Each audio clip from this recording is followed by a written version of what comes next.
Yo, what's going on, everybody? I hope you guys are well and warm. Kicking it fly today. Been trying to work on a 2-tent setup over the course of about the last week and a half.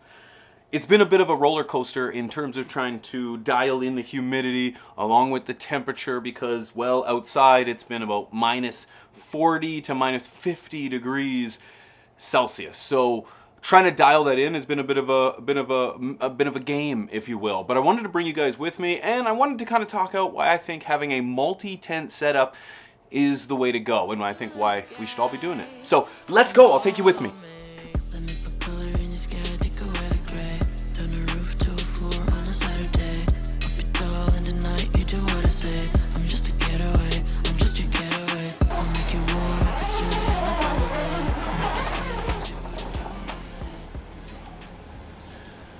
So getting a tent set up can be a lot trickier than you initially think. I often compare it to a fish tank.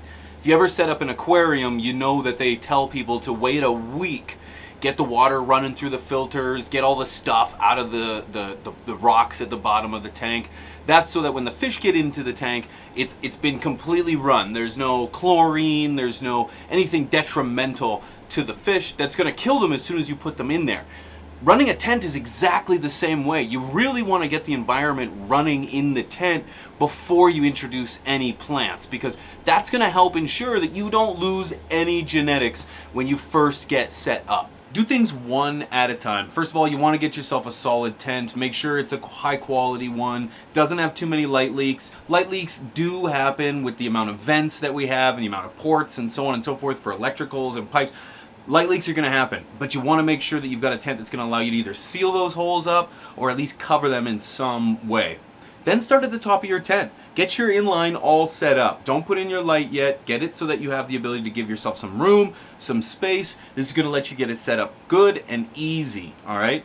Then go ahead and get your light up in there. I personally went with a light that would fill the entire tent. This is the SE7000 from Spider Farmer. Personally think for a 4x4 tent, it's the perfect light. It covers the space perfectly, and it does exactly what I want. Full spectrum, dial in, and everything that you need a light to do. And then, of course, work on your air circulation. Make sure that you've got fans in there. I use the clip-on fans, AC Infinity. They're so good because they can connect to the controller that modulate or regulates everything on the outside of the tent. It makes keeping things organized and dialed in so much easier.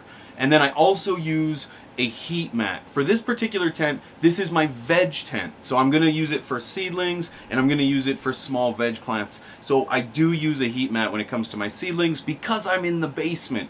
Every wall is surrounded by concrete and it's including the floor. So I need something to help alleviate that cold atmosphere that I've got surrounding my tent and make sure that it's nice and comfortable for my seedlings. Now this is going to be a veg tent, so I do want the temperatures to be a little bit warmer, and I also want the humidity to be a little bit higher. So I'll take those temperatures in and around that 80 degrees Freedom units, maybe even a little touch higher, and then I'll take the humidity as high as 70%. You know, good air circulation is important.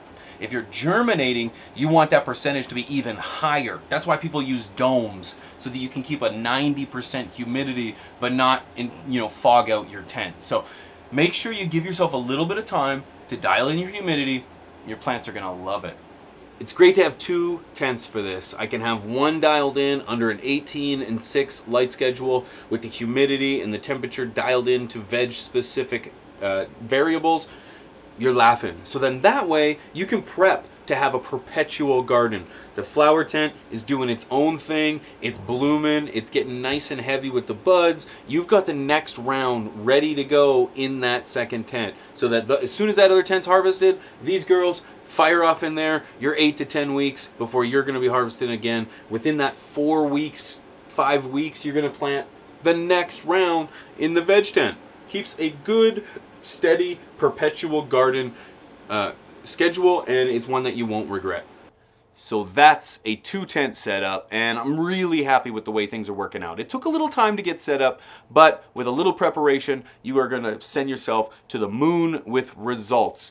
Now that's why I like 2-tent setups. My boy Rob from Rob Vlogs is gonna set up a 3-tent setup. And let me tell you, he gives off some great reasons as to why you should run 3 tents. But I'll leave a link to that right here. But until next time, guys, I appreciate you watching. Much love, and I'll see you on the next one. Peace!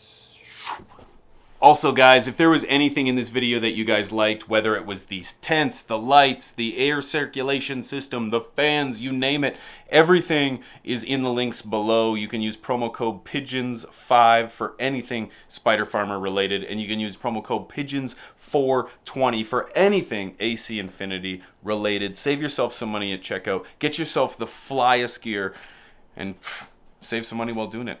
Take care, guys.